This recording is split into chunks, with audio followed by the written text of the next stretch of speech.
कुछ सब्सेंट थे, कुछ प्रेजेंट थे। कल हम लोग जो पढ़े थे ना, वो था मेरा चरण दर चरण प्रक्रिया, किसका? बैलेंसिंग का। और सबसे आसान जो तरीका होता है बैलेंसिंग का, वो क्या होता है? हिट एंड ट्रायल मेथड, जिसे हम लोग हिंदी में हिट एंड ट्रायल विधि कहते हैं।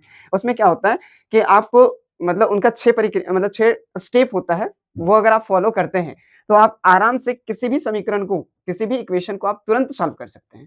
तो ये 6 स्टेप होता क्या है? सबसे पहले है गिनती करें। इसका मतलब आप गिनती कीजिए कि कितने तत्व हैं लेफ्ट साइड में और राइट साइड में, बायां और दाहिना, ठीक है? तो अगर इधर हम देखें तो 1 2 3 मतलब Fe एक है, दूसरा हाइड्रोजन और तीसरा ऑक्सीजन। उधर भी जब हम देखें तो वही 3 है, मतलब हम लोग गिनती कर लिए। अब इसके बाद कहता है कि जटिल अणु से शुरू करें। देखो, कभी भी कोई भी समीकरण हो, चाहे वो कितना लंबा हो, ठीक है? इससे भी आप देखे होंगे जो हम होमवर्क दिए थे, उसमें आप देख रहे होंगे नीचे का जो था 5, वो बहुत खतरनाक दिख रहा था। उनमें से जो सबसे ज़्यादा जटिल, जटिल मतलब जो सबसे ज़्यादा हार्ड दिख रहा हो, जो सबसे ज़्यादा बड़ा दिख रहा हो, उनको सबसे पहले हम पकड़ेंगे। क्योंकि अगर उनसे हम डरे तो छोटा से तो डरेंगे ही। इसलिए क्या है कि जो बड़ा होगा ना उसी को पकड़ेंगे कि तुम ही मेरे कब्जे में आ जाओ, इसके बाद छोटा तो आ ही जाएगा। तो उसमें क्या है, अभी देख लो इन सभी में सबसे ज़्यादा जटिल कौन दिख रहा है? Fe3O4, ठीक है? उनको लेके चलेंगे। अब इसके बाद बोल रहा है गुणांक का प्रयोग करें। गुणांक मतलब जैसे हम लोग कोएफिशिएंट कहते हैं। अगर हमको किसी के आगे 2 4 10 15 कुछ भी लगाना हो, तो हम लोग याद रखिएगा कि इसके बीच में कभी नहीं लगाएंगे, हम लोग बाहर लगाएंगे, ठीक है? जैसे अगर H2O के पहले अगर 2 लगाना है, तो क्या करना है कि 2 हम इधर नहीं लगाएंगे, इसके बीच में नहीं लगाएंगे। अगर हम चाहें तो इसको अपने दिमाग में रख सकते हैं कि ये पूरा तरह से एक बॉक्स होगा, ठीक है? उसके अंदर हमको कोई छेड़छाड़ नहीं करना है। जो करना है बाहर, अगर 2 लगाना है तो बाहर 2 लगाएंगे, अगर 7 लगाना है तो बाहर 7 लगाएंगे, और ये एक में नहीं, सभी में, ठीक है? ये मेरा हो गया। इसके बाद बोलता है हाइड्रोजन और ऑक्सीजन अंत में। हाँ, सबसे पहले आपको धातु मतलब मेटल, सबसे पहले धातु मतलब मेटल को आपको छेड़छाड़ करना है। इसके बाद फिर नॉन मेटल जिसको बोलते हैं अधातु, उनको छेड़छाड़ करना है। इसके बाद फिर हाइड्रोजन और लास्ट में अंतिम में ऑक्सीजन। ये 4 चीज जो है, इस प्रोसेस को याद रखिएगा। हम भी देखे हैं और आप लोग भी देखे होंगे जो कल क्लास किए थे कि सब अगर इस विधि से चलते हैं, सबसे पहले मेटल, फिर नॉन मेटल, और इसके बाद फिर हाइड्रोजन और फिर ऑक्सीजन। अगर इस विधि से चलते हैं तो मेरा बहुत फास्ट हो जाता है, ठीक है? तो इस विधि से हमको चलना है। सबसे पहले हमको मेटल, फिर नॉन मेटल, फिर हाइड्रोजन, फिर ऑक्सीजन। अब इसके बाद बोलता है पुष्टि करें। पुष्टि करें मतलब सब चीज करने के बाद लास्ट में आप एक बार जांच कर लीजिए कि क्या इधर के जो परमाणुओं का जो अणु है वो बराबर है, मतलब दोनों तरफ का जो है वो बराबर है, परमाणु का जो संख्या है वो बराबर है या नहीं है। अगर इधर 7 होता है तो क्या उधर 7 होता है कि नहीं? अगर इधर 10 होता है तो उधर 10 होता है कि नहीं? अगर हाइड्रोजन इधर 4 है तो उधर 4 है कि नहीं? ठीक है? वो सारा चीज़ हम लोग जाँच कर लेंगे। और अगर ऐसा हो जाता है कन्फर्म कि हाँ, सब चीज़ ठीक है, तो लास्ट में एक काम करना होता है, भौतिक अवस्थाओं के संकेत लिखना।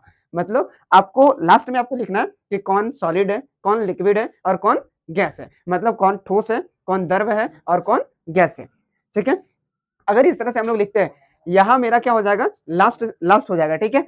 मतलब अगर हम भौतिक अवस्था लिख देते हैं किसी भी समीकरण का, किसी भी इक्वेशन का, तो मेरा ये सबसे लास्ट हो जाएगा, कोई दिक्कत?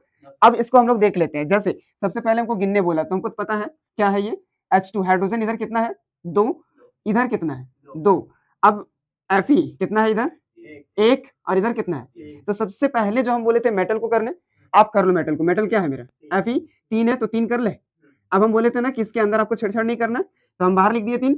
अब ये मेरा बराबर हो गया, है ना? अब इसके बाद क्या करना है? हाइड्रोजन को, क्योंकि ऑक्सीजन तो लास्ट में होगा। तो हाइड्रोजन मेरा कितना है देखो तो? 2, और हाइड्रोजन मेरा 2 है यहाँ पहले से। अब यहाँ पे ऑक्सीजन कितना है? 4। अब ऑक्सीजन यहाँ पे कितना है मेरा? 1, और 1 है तो उसको क्या करना होगा? 4 करना होगा। तो 4 लिख दे। जब 4 कर देते हैं तो ऑक्सीजन मेरा 4 हो जाता है, लेकिन हाइड्रोजन को बिगाड़ के धर देता है। ठीक है? तो हाइड्रोजन मेरा यहाँ कितना हो गया? 8, 8 हो गया। तो यहाँ पे कितना कर देना होगा? तो ये मेरा बैलेंस हो गया। अब यहाँ पे इतना में नहीं कह सकते कि बैलेंस हो गया। अब हमको ये छठा नंबर जो था उसको हम नहीं बैठाएं, ठीक है? नहीं, चेक तो हो गया, हमको भौतिक अवस्था बैठाना है। तो Fe मेरा क्या होता था? तो जब हम लोग लिखेंगे ना तो ऐसे लिखेंगे, सॉलिड प्लस 4H2O, ये क्या होता है? लिक्विड। और इसके बाद फिर Fe3O4, ये मेरा सॉलिड, और फिर 4H2O, ये मेरा हो जाएगा गैस।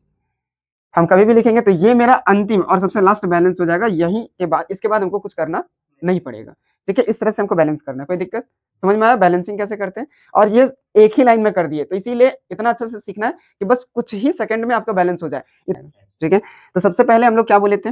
धातु या फिर अधातु। तो यहाँ पे है कौन सा? यहाँ पे देख लो। सबसे पहले अगर हम देखें Ca, तो देखो तो ये भी 1 है, ये भी 1 है। अब इसके बाद देखते हैं हम लोग N को। नाइट्रोजन को, ठीक है। तो ये मेरा कहाँ कितना है, ये भी कितना है, 1 है और यहाँ 2 है, थोड़ा समझो, यहाँ 2 है और यहाँ 1 है। अब इसको पहले लिख लेते हैं, ठीक है।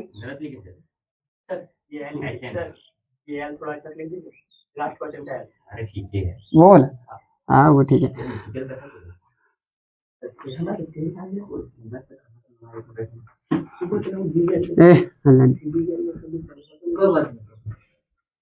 देखो अब यहाँ नाइट्रोजन कितना है, 2 और यहाँ पे नाइट्रोजन कितना है, 1, तो 2 कर दे।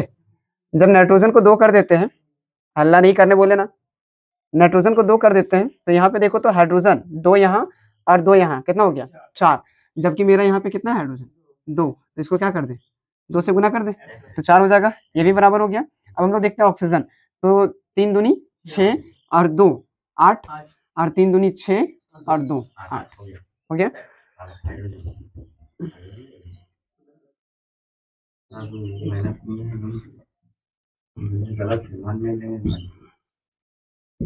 अब यहाँ पे देखो, सबसे पहले हम करते हैं एस को, सल्फर को, तो एस मेरा कहाँ है, ये इधर कितना है 1, इधर कितना है 1, ठीक है, ये क्लियर है।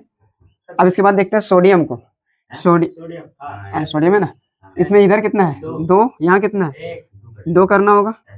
अगर हम 2 करते हैं तो ये मेरा क्लियर हो जाएगा सोडियम, लेकिन अब इसके बाद क्या होता है, हाइड्रोजन देखना होगा। तो यहाँ देखो हाइड्रोजन कितना है 2 और यहाँ 2, 4 हो गया, और यहाँ पे कितना है 2, तो 2 करना होगा, 4 हो जाएगा। लेकिन अब ऑक्सीजन को देखना होगा, तो 4 यहाँ ऑक्सीजन है और यहाँ 2 है, कितना हो गया 6। अब यहाँ देखो तो 2 ऑक्सीजन यहाँ है और 4 यहाँ है, तो हो गया। मतलब